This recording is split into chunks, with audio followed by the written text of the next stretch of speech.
Shana Aaronson, thank you very much for joining me today on the Orthodox Conundrum podcast. Thanks so much for having me. Let's start off talking specifically about Chaim Walder before we expand the conversation further. Can you, Shana, briefly recount the basic facts of the case for those who aren't aware? Sure.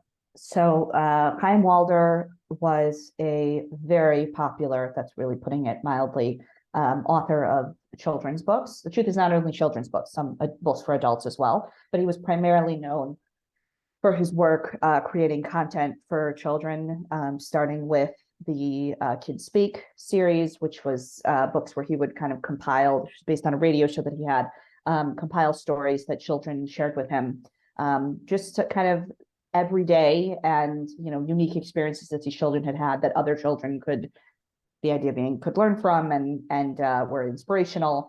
And he really was a more than just very popular. He was a figure and a personality that was pretty much present in every, certainly Haredi, Dati as well, home. He was unique in that his work kind of made its way into the homes of in communities kind of across the Jewish observant world, which again is very unique. I don't think there are too many people like that. Right. And I say all this to really kind of paint a picture and kind of illustrate how devastating this was for the community. This had ripple effects and impacted, I mean, really, like across the Jewish world. It was incredibly horrifying, shocking, terrifying for parents, people everywhere. So about a year ago, a little more than a year ago, the story broke first in Haaretz magazine, newspaper. I'm sorry, that I believe that initially it was 3 women who had spoken to the journalist, 3 or 4, in that first article, about severe sexual abuse and rape that they had experienced at the hands of Walder. This was, I can say for those of us, again, this was not a total surprise. We were aware of some of these allegations previously. We had been in contact with someone who had been abused as an older woman. We were not aware of the allegations involving children up until that point. We were aware of the allegations involving women. Unfortunately, up until that point, there had not been anyone that we had found who was, I don't want to say willing, because it was really more able, felt that they were able to handle the process of what it would take to go up against him, whether that meant reporting to the police or whether that meant, anything else. But thank God, finally, a number of women had spoken to the journalist at Haaretz, and the story was released. Obviously, it created immediately tremendous shockwaves and horror. There were many people, as always, who said this absolutely, there was no way that this could be true. And then little by little, it became more and more clear that it was true. There were some recordings released from his conversations with. I'm sorry, there were not recordings released. There was a synopsis of some recordings released, and I don't think the recordings actually ever made it public that I can recall. And then shortly after, the Beis Din of Rav Eliyahu released a statement that they had. Shmuel Eliyahu in Tzfat, yes, right? Shmuel Eliyahu in Tzfat. That they had interviewed or spoken to 22 women, and women who had previously been abused as girls by Walder. And at that point, it became more and more clear that this was obviously very real. The communal response was very mixed. Initially, like I said, there was a tremendous amount of shock. Many people didn't believe it. Even as time went on and people did believe it, there were mixed responses in terms of how should we be responding? What should we be saying? And I will say, and I think we have to give space for the fact that this was compounded by the fact that this was a figure that our children all knew about. Well, he was a figure that we had, those of us that were not aware of the allegations had let into our homes. And that's a kind of a sacred thing. And that was just horrifying for parents to even think about, consider. So the response, there was a lot of a tremendous amount of anger, a tremendous amount of horror, a tremendous amount of course shock and disgust. The response by Rabbanim, initially there wasn't any response, which is this isn't the kind of thing that Rabbanim usually really want to respond to. It's kind of, this is horrible. No one really wants to talk about it. It was out.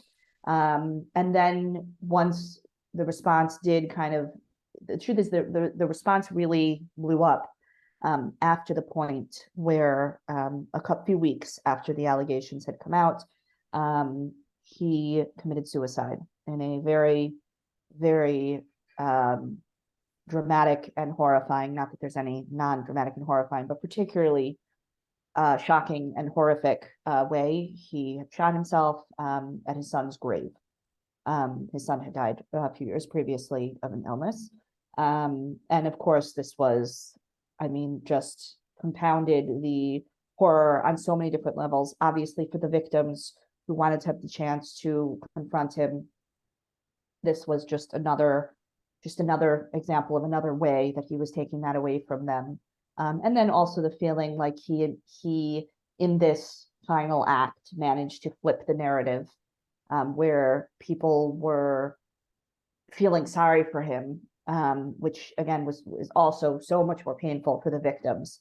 Shana, didn't he write a note also saying that he was taking everybody who's claiming things against him to Din Torah and Shemaim or something like that? Yes, he did. That's part of flipping the narrative, like of course. That, yes, part of flipping the narrative, absolutely. Getting the last word. Absolutely. And the whole thing was really, completely horrific.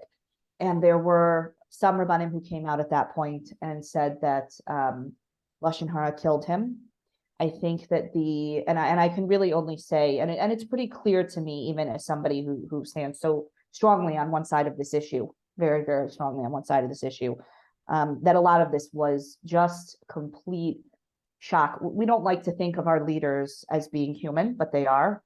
And in the face of something so unbelievably, mind-bogglingly horrific, and what was right in front of them in that moment was this man shooting himself on his son's grave. That you can't really, there's no way to overstate the horrific, tragic and just sick and dramatic, nature of that act. And the response was just sort of like this instantaneous, how could this have happened? That became the focus, was this horrific, dramatic suicide.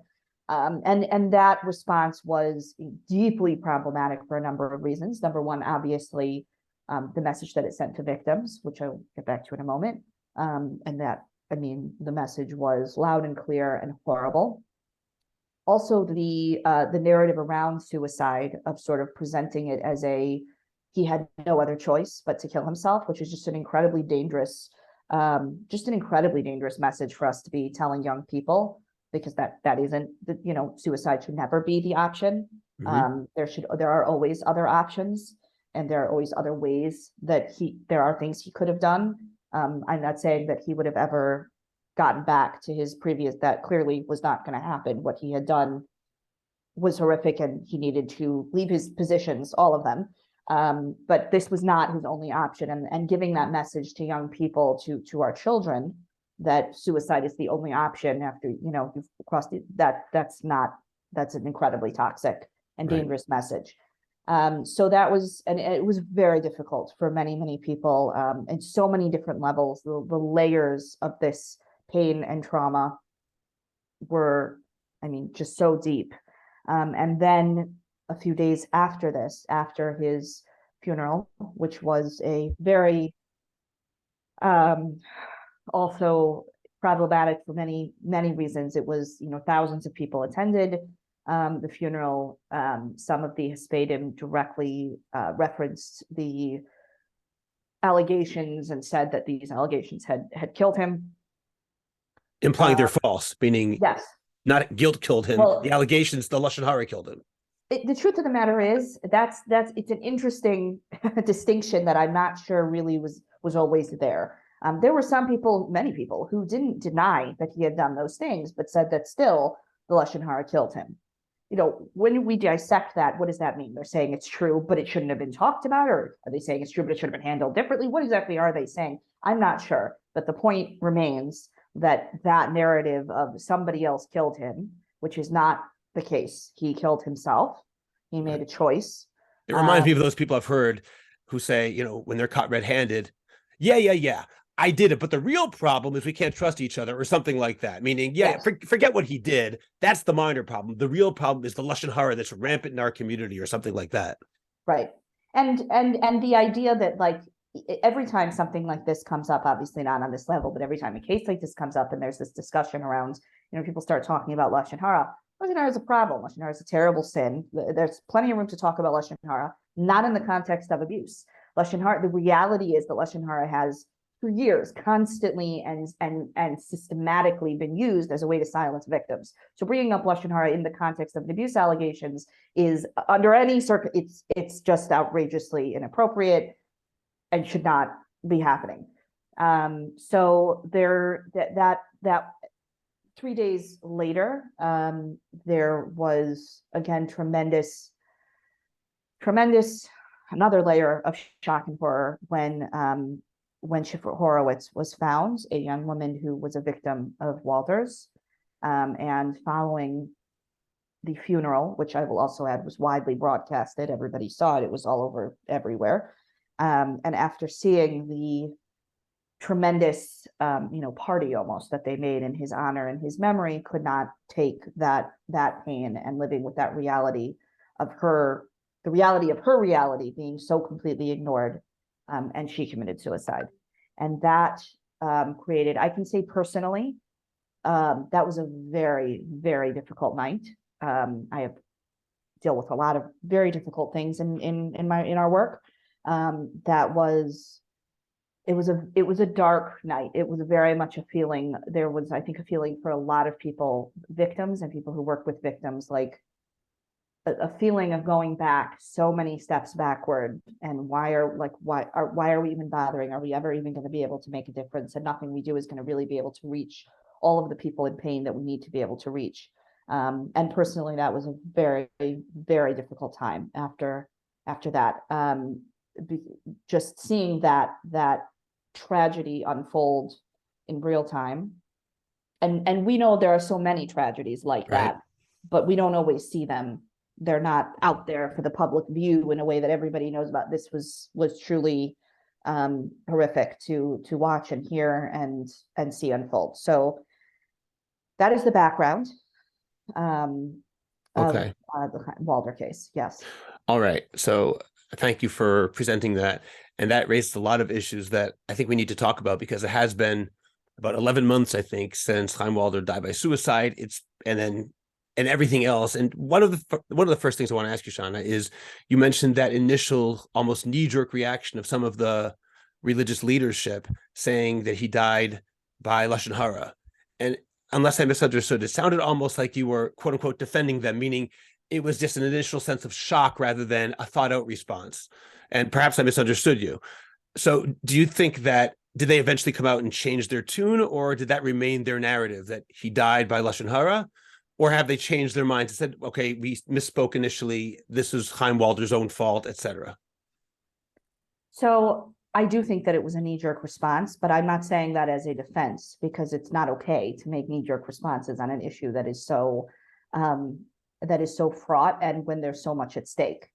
So the fact that it's a knee-jerk reaction doesn't make it really much better than if it had been a thought-out reaction. Right. Some did, I wouldn't say retract, that would be too strong of a word, but put out further letters of clarification that made it more clear that no, abuse needs to be addressed, it needs to be dealt with, it needs to be reported, or needs to be, victims should go to therapy, need to get whatever kind of help they can, which no, there was no actual letter of that was a mistake, and this is what I actually, believe and I'm saying. Unfortunately, there was nothing like that. There were some there were clarifications, although not as direct as I would have liked, and not from everyone.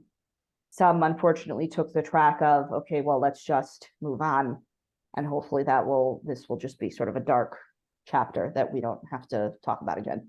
Okay, Shana, I have another question to ask you about that. One of the things that you said, this is almost a side point, but I'm kind of curious about how you are able to handle something in your situation as director of Magen.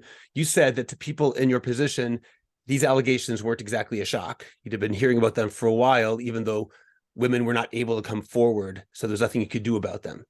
So what does somebody do, someone like you, who hears these allegations, does not have an official police report, as far as I know, but has strong reason to believe they're true, presumably because there are multiple allegations coming from different places?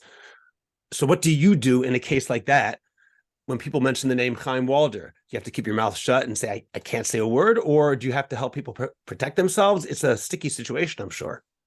Is an incredibly sticky situation. I would say that every situation is different. I don't think there can't be a hard and fast rule, because every victim is different, every victim's experience is different, and every situation is different.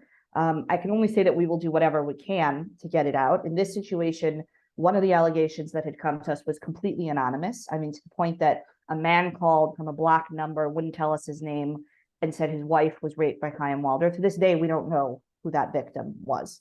We don't know if she ever spoke to the journalist. We had no way to reach her afterwards because they called from a blocked number.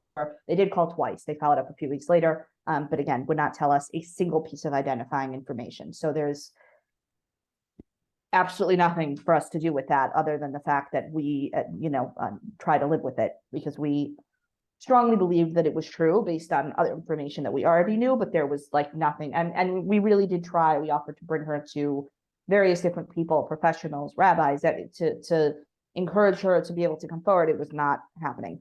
And there was another woman that we were in contact with at an earlier time, some of our staff, but also she had chosen at that point, she was not ready. And she decided to take a different track, which is obviously something that we're not happy about, but we always respect when a victim decides to do something like that, because they have to take care of themselves, and that has to come first. In terms of what we can do, I mean, we spoke to various people within the community. It was very, very clear that people knew. This wasn't a very well-kept secret on the inner parts, in terms of, the people he was involved with in the area and a lot of leadership in Bnei Brak. They knew. They were aware. But again, and I don't know if the reason they didn't do anything was because the position we were in, they didn't have anything firsthand or anything direct or anything that was actionable, or because they were trying to cover it up. That obviously I don't know, and we'll probably never know. I'm assuming it's a mix. There's, there's some of each. Right. But it's not a monolithic, it's not a monolithic case. leadership. Different people do different things, probably for different reasons. Absolutely. Right. Absolutely. Okay, then let's talk a little bit about the continuing ramifications of the case, because when you tell the story, the victim's suicide is sort of the terrible conclusion to that particular chapter. And in a certain way, that was the last that I heard about it in any active way. So now it's been, again, about 11 months since that happened, and 12 months or a little bit more since the original allegations came out. So what has happened in the year since then regarding specifically Chaim Walder, and then perhaps we can expand it to talk about what has happened in the religious world in general regarding claims of abuse and preventing abuse and so on and so forth. Has there been progress in either of those areas? Have there been any positive ramifications, in a sense that people are taking it more seriously than they would have before, or has that not happened? So I think I think there have been a lot of ramifications. I think that, first of all, I do want to say that I don't agree, in the wake of the Walder case, a lot of people, a lot of journalists, spoke to me, and many people were referring to this as kind of the watershed moment. And I don't believe in watershed moments when it comes to abuse in the Orthodox community, or maybe in any community. I think that all of these watershed moments are really actually the culmination of many, many, many small moments that lead up to them. These cases don't get broken in a vacuum. Every single victim that tells their story, whether publicly or in a more private forum, but tells it, to somebody else, creates a ripple effect and a shift in dynamic, which ends up culminating in in this kind of situation, people feeling safe enough to be able to take that risk. So I don't think that it was like, okay, now this happened and now there's such a huge, shift. What we did see, I can say at Magen, is that certainly the number of cases we were dealing with went up. That is frequently the case after there's any kind of public case that's broken. In this case, the numbers never really went back down again. Additionally, something that was interesting was that we did not, most of the time, victims are, when they reach out to us, usually most of them are looking for some sort of therapeutic support first. They're looking either for a referral for therapy, or they're looking for a support group or something of that nature. And we found that there was a tremendous amount of victims reaching out, wanting to go straight to the police. There was like no pass and go, no collecting $200. It was just straight to the police. And a number of victims actually told me that it was because they realized after he committed suicide that, we don't always get tomorrow when it comes to, what if my abuser isn't here tomorrow and I don't have the option? And this has always kind of been in my mind that I can do this one day, but I actually want to do this and I want to do it now. And that was interesting because we don't usually have we did up until that point. Usually that was not why victims were reaching out to us, at least initially. Usually it was like a process that would start with something, more therapeutic and supportive, and then it would evolve into, okay, now I am ready to seek justice. Now I am ready to protect my community. Now I'm ready for that next step. And then all of a sudden we were sort of seeing the shift where many victims, not all, but many, were saying, no, I want to report this. I want to take him to court. I want to report it to the police. I want to go to Beit Din. I want to just right away. That was a shift. And I think it's a shift that we're still seeing to some degree. We still have more victims than we previously did before. The numbers have sort of evened out a little bit more since then, in the year since then. But we still have a higher number of victims who are just reaching out, want to go straight to report than we used to. That is one big change. Another big change has been,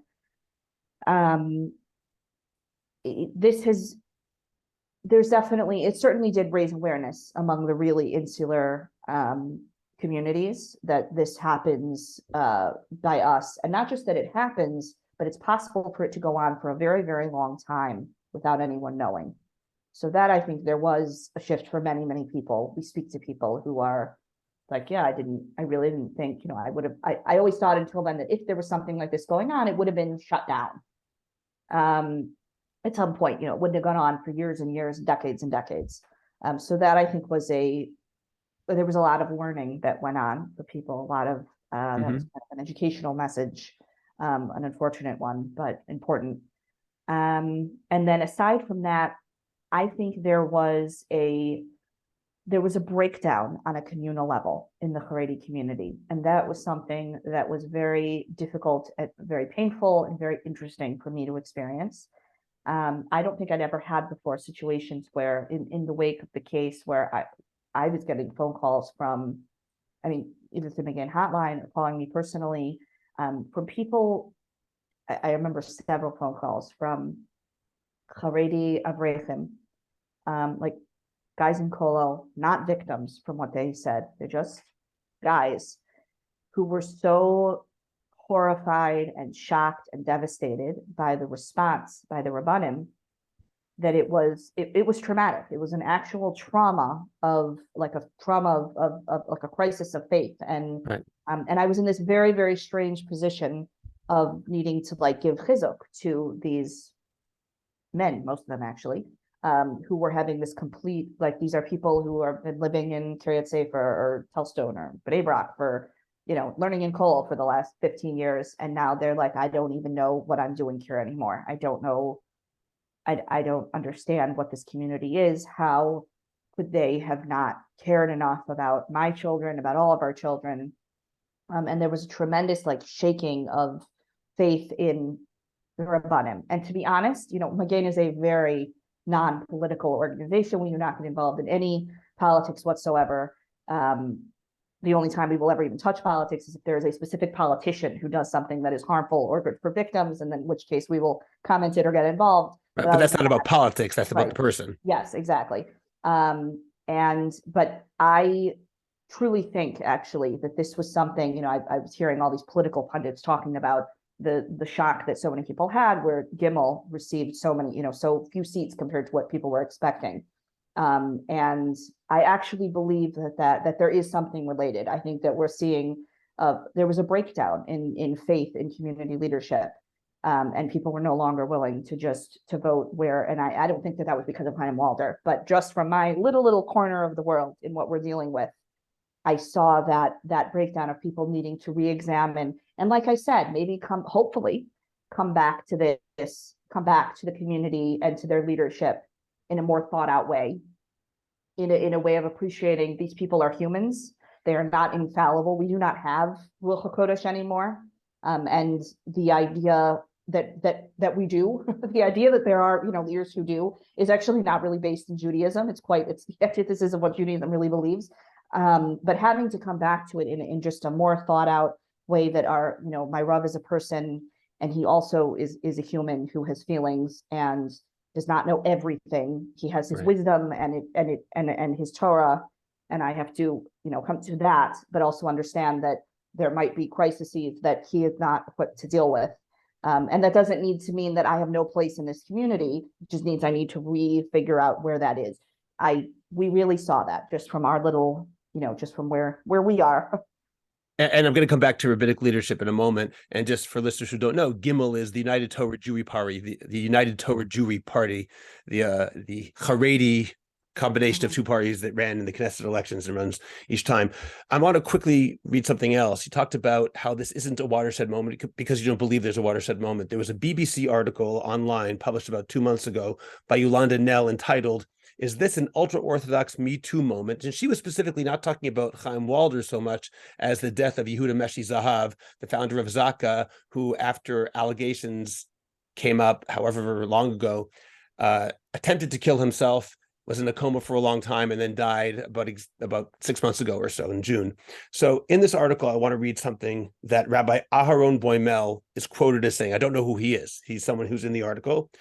Rabbi Aaron Boimel, who considered himself a friend of both Zahav and Walder, insists things are changing. He says rabbinical leaders did not know about abuse by the two men, but admits that a culture of shame and secrecy has been, quote, a big problem. Once we used to brush this stuff under the carpet. Today, there is no such thing. If someone abuses a young boy or girl, immediately we call the police, he says. Today, I know another story like that of Chaim Walder and Yehuda Meshi-Zahav. Big names, important people, they've stopped the abuse and gone to get treatment thanks to the story, he says. Such comments have raised concern among victims who believe some abusers are still being offered treatment rather than reporting directly to the police.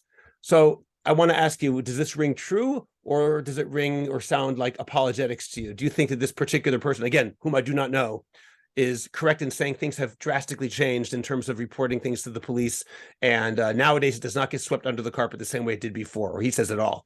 What do you think? Yeah, I think that's I don't know who he is either. I think that a lot of that is apologetics. I think that things have changed in certain respects.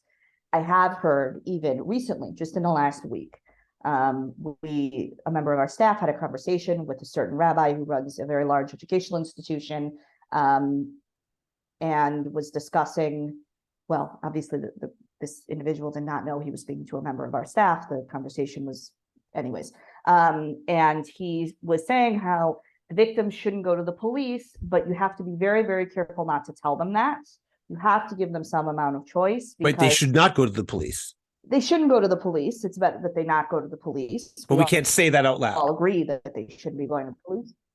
We can't say that out loud. We can't tell victims not to go to the police, because ultimately there is a strong chance that they will, either with a therapist or a friend, it will come out anyways. And then we're going to look bad, and it's going to be bad for us that we said, don't go to the police. You can't tell the victim not to go to the police. That was significant to me, because even this was somebody who's sort of like definitely on the wrong side of history. It's definitely giving bad advice, but the nature of that bad advice is shifted, where he's aware that it's going to come out anyway. Eventually, there's a strong chance, and it's going to be a tremendous chil Hashem if we're seen as having covered it up. So that's something. Meaning, it's at least the victim isn't being told not to report. What exactly the victim's being told? I'm not even, Shana, I'm sorry. I don't understand what he's saying to do, though. Meaning, if it's going to come out anyway, it doesn't make any sense. I don't really understand. If it's going to come out anyway, then why not go to the police? Because it's going to come out? I don't understand what that means. I think he was saying what we understood, what it sounded like he was saying was that you have to give the victim a choice. Even if you don't want him to go to the police, you have to give them a choice. Now, obviously, that choice, for example, I've heard things like, yes, I told the victim they could go to the police, but I told them they should also just be aware that their children will never get accepted to school. Well, what kind of choice is that?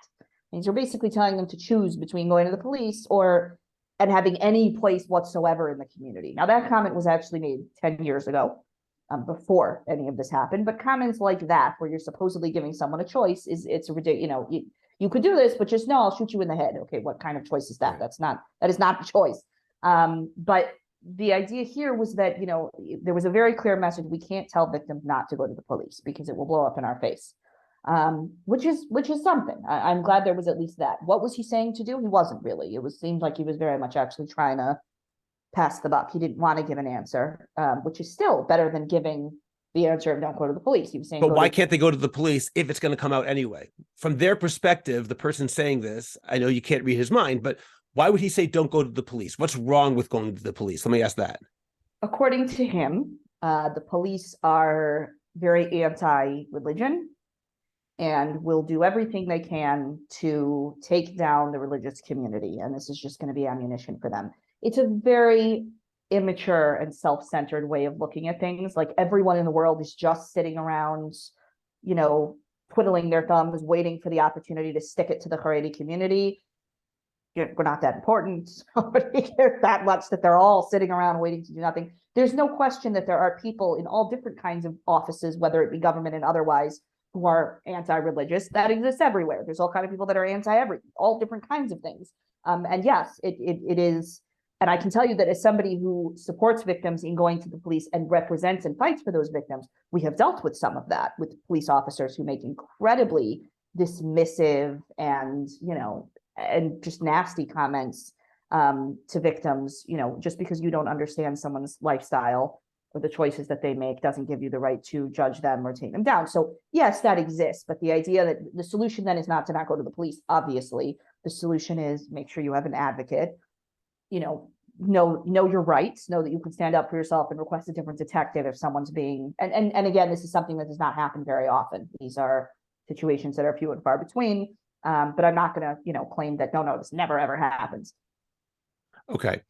I want to get back to the idea of going to rabbis. And I guess the answer is it's a cultural reality. But my question for you is, and I assume I know your answer, but it's still worth pointing out, why should rabbis be involved in the first place in anything regarding abuse? Meaning, when someone has a case to report, Shana, I'll ask you, what's the first place they should go? I assume the answer is not to a rabbi. Should they go to Magain? Should they go to the police? Should they go to a family member? What is the first avenue? What is the first place if somebody has a report, a claim to report?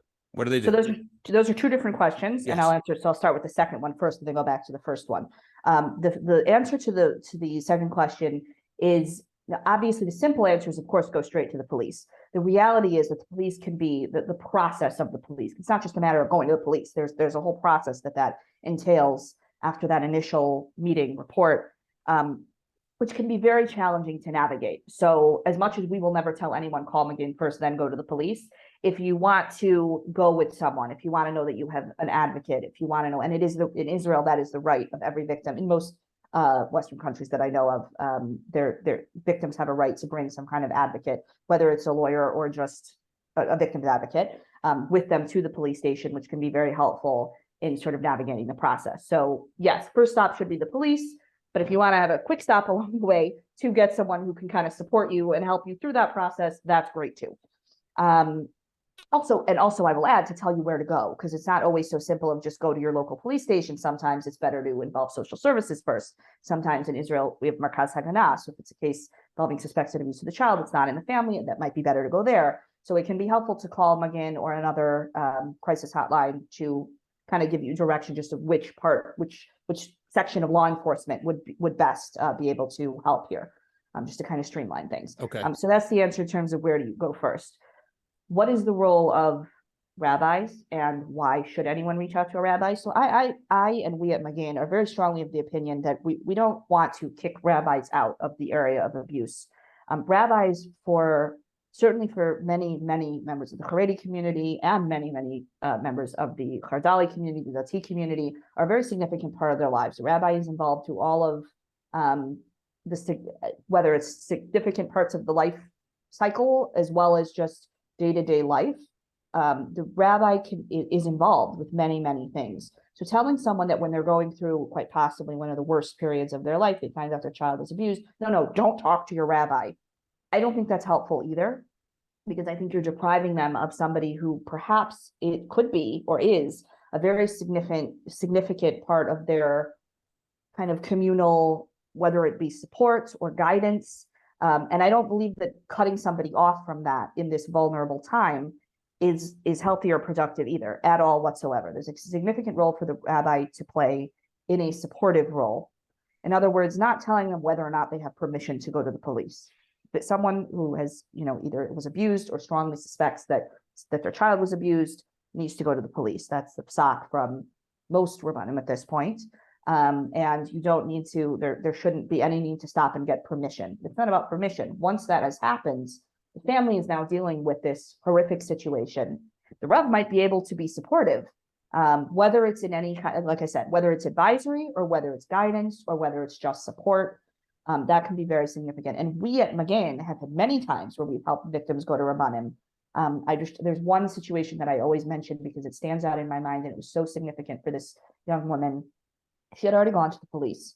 Her father had asked the Rav, and the Rav was like, "You don't even have to ask. You absolutely have to go to the police." But she afterwards, when the process was already kind of ongoing, she really felt like she was struggling, and she also really was. She's a 25-year-old young Haredi woman. She sort of was starting shidduchim. It kind of kept coming up. It was making her. She felt very less than. There was a very strong feeling of like she was kind of a sug bet or a sug gimel because of her experience. And we brought her to a Rav, to a leading Rav in Yerushalayim, and it was a whole process of getting her in. And she went in to meet with him, and he just gave her a bracha. He just sat and listened to her, and he gave her a bracha that she should, find healing, and that she should get married at the right time to a mentor who will be supportive, and all the usual. It was so meaningful to her, and I just felt like, and I just kept thinking, there are perhaps other activists out there who take a more hard line when it comes to rabbinic involvement in abuse, and might have said to her, no, don't go to a rabbi at all, because what if he tells you not to? Obviously, we knew that this rabbi is supportive to victims. I wouldn't have just sent her to someone who I had no idea who it was. But this was such a huge moment for her in her life. It was so helpful and supportive and significant for her in that moment, and moving forward, like sort of for the next few years in her process, that I would never want to take that away from her. So yes, there's certainly a role. It is not in giving permission to go to the police. That is not the halachic need there. Okay, I'm really glad you said that, Shana, because one of the things I was going to ask you was, has there ever been a situation, I mean, obviously ever's a long time, but has there ever been a situation where going to a rabbi, so to speak, instead of going to the police has been beneficial? And you're answering that not instead of going to the police, but in addition to going to the police, yes, it has been beneficial and it is important for certain people. So I'm pleased to hear that. Very, absolutely. We've also sometimes, we even have victims who, and I'm not talking about if there's a chovat divuach, like where there's a mandated reporting situation where it's a child, talking about where it's an adult who is considering reporting, and they are reporting somebody who has a lot of power in the Haredi community. We will encourage the victim to, not to get permission, but just alongside going to the police, to go to a Rav, so that when she gets that backlash from the community, which is inevitably going to happen because the person she's going up against has some power, that she can say, I went to a Rav, kind of use that as a little bit of a guard against the pushback that she's going to get back. So even for the victims who say, I don't care about going to the Rav, I don't feel like I need the Rav, that's fine, that's great. But it might help you going, down the road to be able to say, I spoke to this person, and then, take it up with him. And then the Rav actually serves as a little bit of a buffer between them and this tremendous pushback that the community is giving. So that can also sometimes be helpful. And yes, we have done that in the past. Of course, we've also had situations like that where then the community suddenly doesn't care what the Rav said, which is very convenient. You could really, yell about needing to go to a Rav, except when the Rav says to go to the police, and then everyone's like, we don't care about that Rav. Then all of a sudden that kind of goes out the window, because ultimately when somebody wants to cover up for an abuser, they're going to find any way to do so, Rav or not. But it is something that we'll try to do to help the victim through that process, because these are people that are still living very much within the community. They're not out. They're there. This is their home. Well, let's talk about that just for a moment. That community reluctance or very, very strong antagonism towards going to the police or making this public, even if the Rav says, of course, you have to go to the police.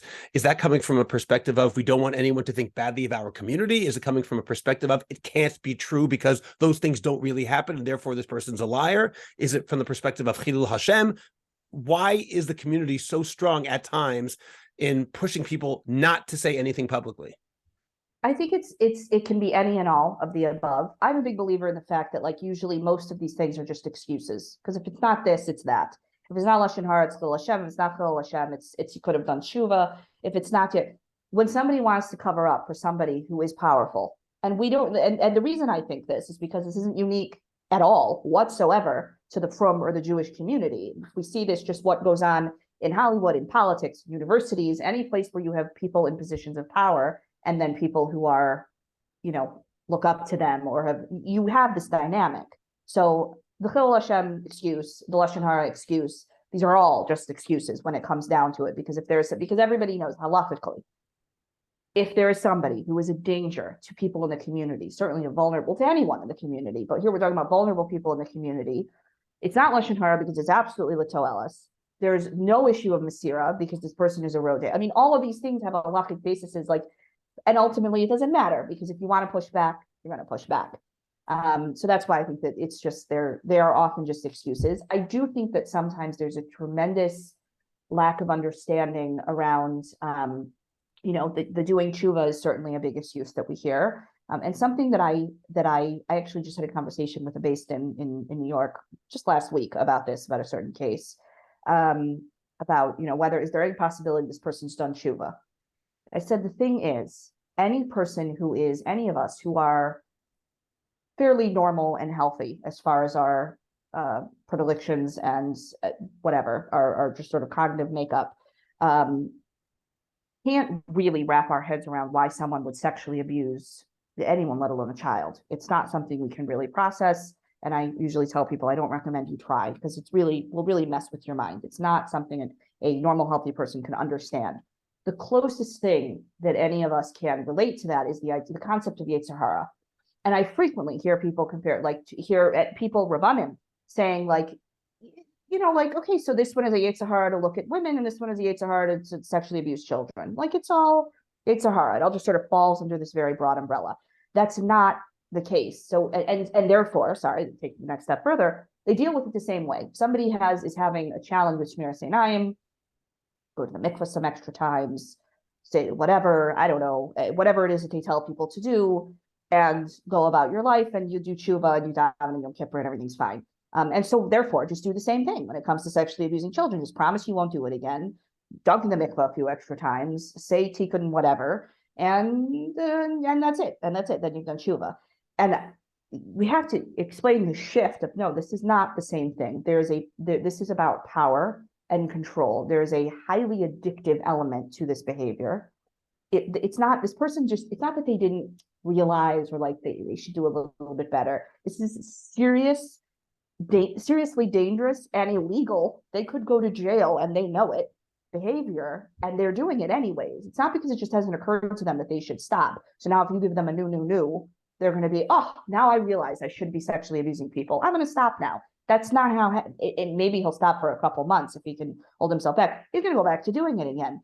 And that needing to make that shift of, no, this is not the same thing. You can't just treat this like any other Yetzer Hara of somebody who's struggling with Shmir Seinayim or any other taiva, that it's not the same thing. Not to mention that there is an active victim as well. In Shmir Seinayim, it's not, yes, so there probably isn't the victim. Yes. But again, if you're considering it only in the scope, from the perspective of the spiritual damage, which even then isn't really the case because there is a victim. This is bein adam l'chaver. Yom Kippur is not mechaper on an avera bein adam l'chaver. So I've had people who said to me, "But he did tshuva." Really? Because I know the victims, and none of them have ever received an apology. So there's something like really, and it's like, needs to apologize. Yes. How is Teshuva that not, ABCs. right? Like the basics, the real, like, I learned this in kindergarten, guys. So we all need to know this. It's just a perspective shift that seems so obvious, but isn't to some people who are really just looking at this as a Yetzer Hara. So I think for some people it's that, more on but from a community side, I think it's just a matter of communities will rally to protect a powerful person in many situations where that dynamic is at play. This isn't unique to us. But we have to deal with it. Sean, I want to comment on something. Perhaps this is unfair of me to mention, but you have a picture of the Chavetz Chaim behind you. For those who aren't watching, who are listening, I think that's actually very telling. And I want to go back to this question of Lashon Hara, which you talked about at the beginning and throughout our conversation. The problem of shutting people up with Lashon Hara. You can't say this Lashon Hara. And as we know, Lashon Hara is something that's even true. Motzi Shem Ra is something that's false. Lashon Hara is something which is true, but you still can't say it.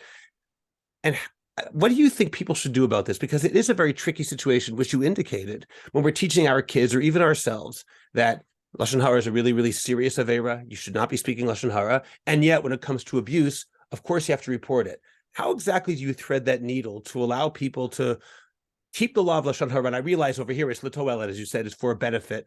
But in teaching people, teaching kids, it's not always so simple to say, you can't speak badly about people. That kid hit me. I don't want to hear it. It's Lashon Hara. That person abused me. Oh, you have to say that. So how would you suggest that people manage to walk that line? It's not easy. First of all, I'll start with the picture because it is significant and it is telling. That was very much with intent, done with intention. I don't remember when, it was a few years ago. During one case that we were dealing with, where there was this, like, we got the Lashon Hara speeches, and I was like, you have clearly not learned Hilchot Shmiras Halashon. Like, this is not how the halacha works. This isn't how it goes. And I was really, like, sick and tired of the sort of the Chavetz Chaim being, like, co-opted for the purposes of silencing victims. Yes, right. And I said, you know what, we need to have a picture of a Chavetz Chaim in our office. And this is probably, I think it's been there for like 2.5 years now, 3 years maybe. Like, it was like a very significant, and we did. We got a picture of the Chavetz. We said, this is going in our office because we need a reminder that what we're doing this is not frivolous gossip. This is for the purpose of saving lives. That's why we're doing it. And that is the reminder. So yes, we have a picture of the Chavetz Chaim on our wall in the Magen office, and it will stay there for many years, I am sure. In terms of how do we explain this to children? It's tricky. A lot of things are tricky to explain to children because children are not great at understanding nuance. It's something that comes with maturity. I can tell you that, in our house, I have a rule with my children that I told them that there is no such thing as Lashon Hara when it comes to your parents. When you're little and you need your parents, it's your parents' job to figure out what is Lashon Hara and not.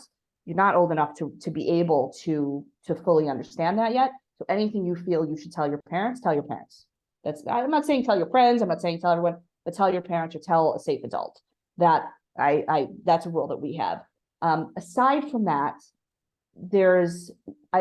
from a very young age, I always try to explain to my kids the difference between, is this behavior hurting anyone or making anyone uncomfortable? If someone's doing something which is like, no one is actually being damaged at all.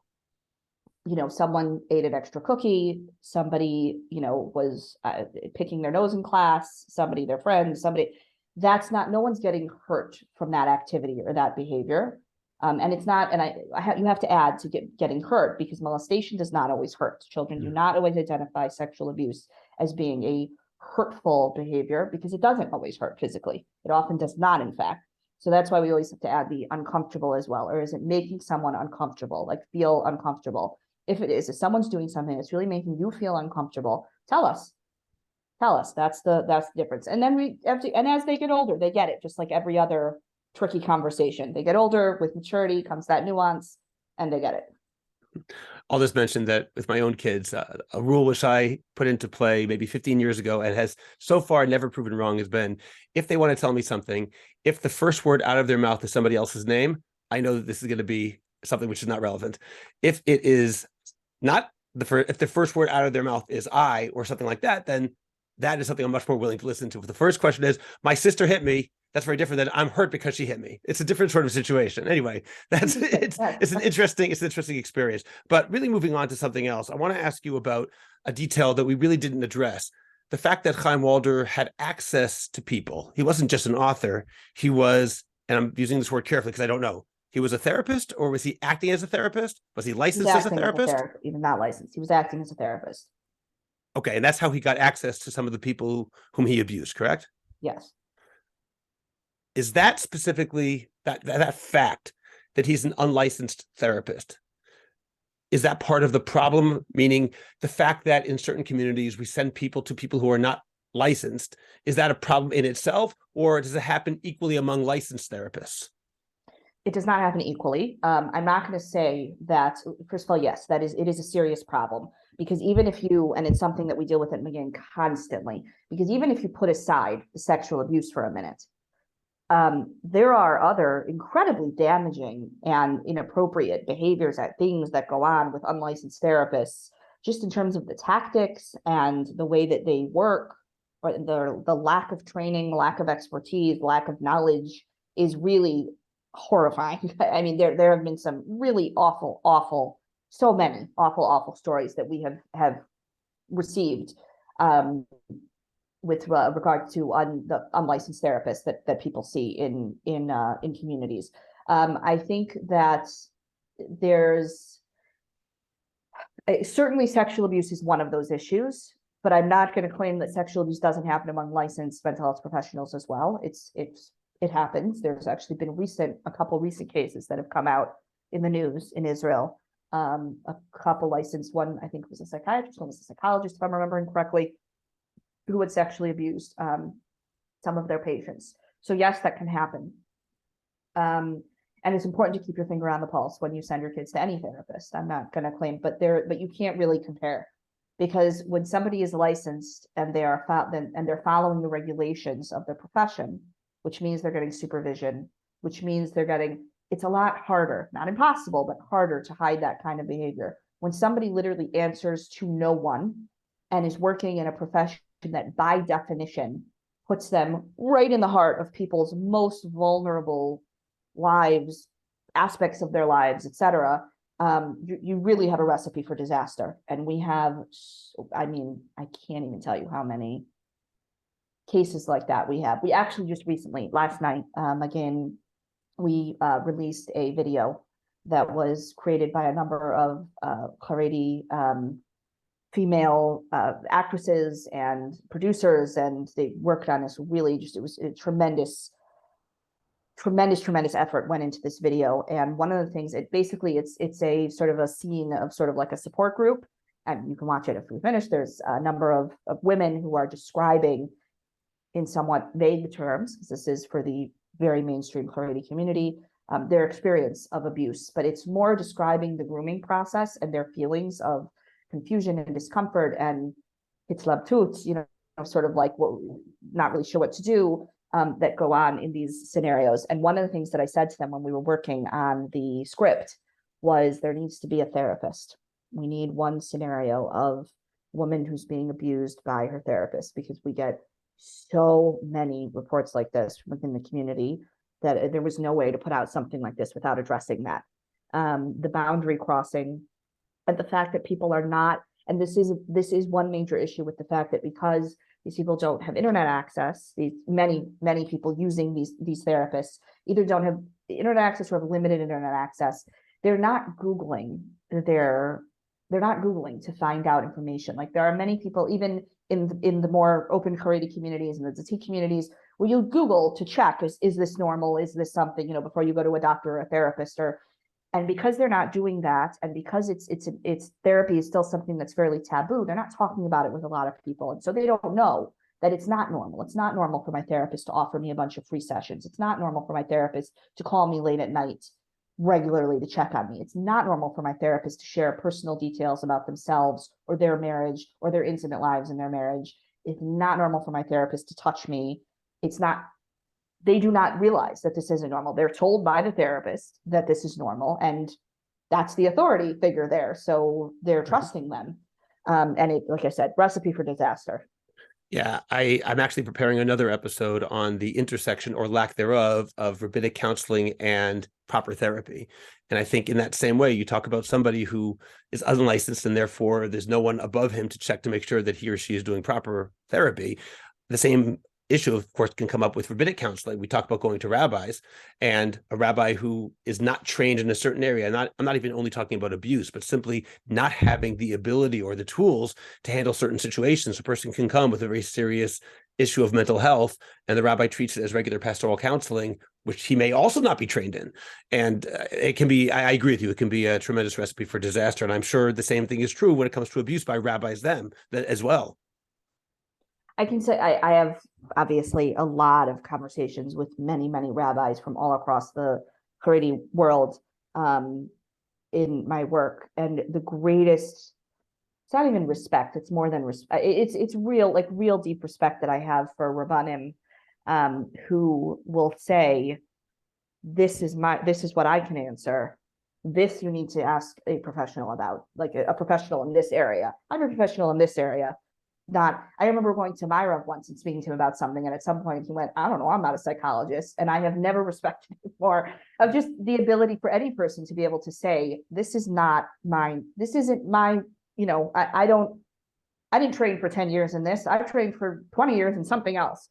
And like I said before, there's a tremendous role for a Rabbanim to have, but absolutely, if you start stepping into the, doctor, psychologist areas, then we're just making a mess. Yeah, I think one of the biggest problems in general in the Jewish world and outside of the Jewish world is this idea that people begin to establish themselves as infallible experts in everything just because they're very good in one particular area. And once people start believing that, it could be terrible. We don't have that much time left, but I want to mention the death of Yehuda Meshi-Zahav.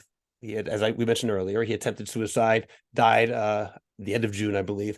And I looked up online just now before we talked, Shana, in B'chadrei Charedim, which is one of the online Haredi news sources. And they had an obituary. They called him Zichrono Livracha, of blessed memory. And one of the last lines reads the following: L'fnei l'ma'ala mishana, be'ekvot sa'ara tikshortit, parash mi'argun Zaka oto hakim, ve'aboker kamor halach lebeit olamo, lachar shana b'terdemet. That a little more than a year ago, in the wake of a communications storm, some sort of storm in the media. A media storm, yeah. He left the organization that he founded and was found this morning after having spent a year in a coma. And after having spent having spent a year in a coma. And the only thing that's surprising about this is the degree that it's not surprising. Obviously, they're saying a media storm about Meshi-Zahav. Now, the case of Meshi-Zahav, at least from what I hear, might have been even more obvious to the people involved than Chaim Walder. This is somebody who had received the Israel Prize, was celebrated in all sectors of Israeli society, from non-religious to the Haredim, except for perhaps the most extreme Haredim, whom he left. He became someone who was respected by the state of Israel. And when it was found that he was guilty of abuse, as I recall it, you might tell me that I'm wrong, as I recall it, everyone said, oh, we all knew that. It was something which was this real open secret, apparently. I don't mean everybody, but apparently a lot of people knew what was really going on when he finally was caught and was whatever at that point when he attempted suicide. So why is first of all, please tell me if I got the story wrong, that it was really widely known. Why would a newspaper or an online media outlet like B'chadrei Charedim not mention what happened? Or let's even put it differently, if they can't mention what happened, then don't write an obituary at all. Like, it doesn't matter anymore. So on some level, it's almost like, okay, if you can't talk about it, then don't write anything. If you can talk about it, talk about it. But why write an obituary, call it a media storm that everyone knows was true? I'm just very confused about their perspective. So what do you think? So first of all, to just the question about the nature of the allegations, I mean, Meshi-Zahav case we were very, very involved with, and we're in touch with and supported many of the victims, both in the investigation level leading up to the article and then afterwards with the police. And And I can tell you that, yes, it was, on the one hand, it was widely known in the sense that, I mean, we even found at one point a pashkevil that had been put up in the like Me'asharim community back in the 80s that was warning people that he was, with like this old picture of him, like a 50-year-old picture of him, warning people that he was dangerous to be around children. This was not a secret in the most insular Haredi community. On the other hand, I can tell you that as the organization that worked on this investigation to get the victims to come forward it was incredibly difficult. The victims were absolutely terrified. So it was somehow this known secret. On the other hand, it was absolutely impossible to get it to actually come out. So it's amazing that kind of dichotomy that both of those things were going on at the same time. He was, I think, because he got away with it for so many years and was so emboldened, he was extremely arrogant about the way that he abused people. Also, I can share one piece of a story that with one of the victims that we supported, that when he had abused her, this had happened at a hotel, and it was a long story how this all came about, but he drove up to the hotel in his Zaka uniform, in the Zaka van, parked it right on the curb, came out, said hello to everyone, and brought this woman upstairs, like in full view. There was no, in full view of everyone. In full view of everyone. Like it was just a complete given that no one was going to think twice about the fact that this man was bringing this young woman into a hotel when they're like some non-related, what is happening there, that this completely ignored. This just was part of the everyday. So yes, it is unbelievable what can go on in full view and what people can somehow know and not know at the same time. And then how difficult it can be to take a secret from being an open secret to being an open fact is unbelievable, and it's probably a whole conversation in itself. As far as the Haredi media, I don't have a tremendous amount of respect for the Haredi media. I have a lot of respect for much of the Haredi leadership. I do not for the media, and I think the media is a reflection. The Haredi media likes to pretend that it's all about Das Torah, and it's all about, they're going to do things in accordance with what the rabbis want. It's not about the rabbis, it's about the money. All about the money. I don't know if I'm like, anyone's horrified by this, or I don't know if I'm shocking anyone, but it's not really, it's advertising. It's about advertising. It's about where are they going to lose their advertisers? It's about, are they going to lose their followers? It all really comes down to the finances of the operation. So I think that I know they're allowed to write what they're allowed to write. They don't write what they don't want to write. Why did they write that? Probably because why not just leave it alone? Sure. Ignore it. Because they have to say something, and then maybe people will go and Google it, because if it's all over the internet, so people will find it themselves. But they can't put it, so it's a ridiculous. I can tell you that following the Walder case. I was so furious with the lack of any sort of real coverage, and the ridiculous coverage that there was. This, like what you're describing, this incredibly vague, although what you're describing is sort of the best case scenario. At least they sort of referenced it, and they didn't say anything wonderful about him, but there were others. They did give him the Zal designation, though, so that's not exactly good. There's that, right. But I'm so upset that I said, okay, if they're not going to put in anything about abuse or anything in support of abuse victims, then we're gonna do it for them. And we found a bunch of donors who sponsored paid ads for Magen with all of these like slogans about supporting victims, and I can tell you that the amount of back and forth and the debates that we had to go through to get the slogans approved, and what we're allowed to say and what we're not allowed to say. And obviously, I mean, we're an organization that caters to the Haredi population. We weren't going to say anything outrageous to begin with. It's not, I mean, we're very sensitive, but it was like pulling teeth, very, very difficult. And it's money, it's advertisers, it's money, it's subscribers, it's, all the things like every other media outlet. Right. Okay, Shana, we're almost out of time, but let me ask a final question. Maybe you will end on, I hope, a more positive note. I guess it depends on how you answer this question. But has the Walder case over the past 11 months, has it provided windows for parents perhaps to have some difficult conversations that before they might not have ever had, because maybe they're taking Kids Speak, his books, off their shelves.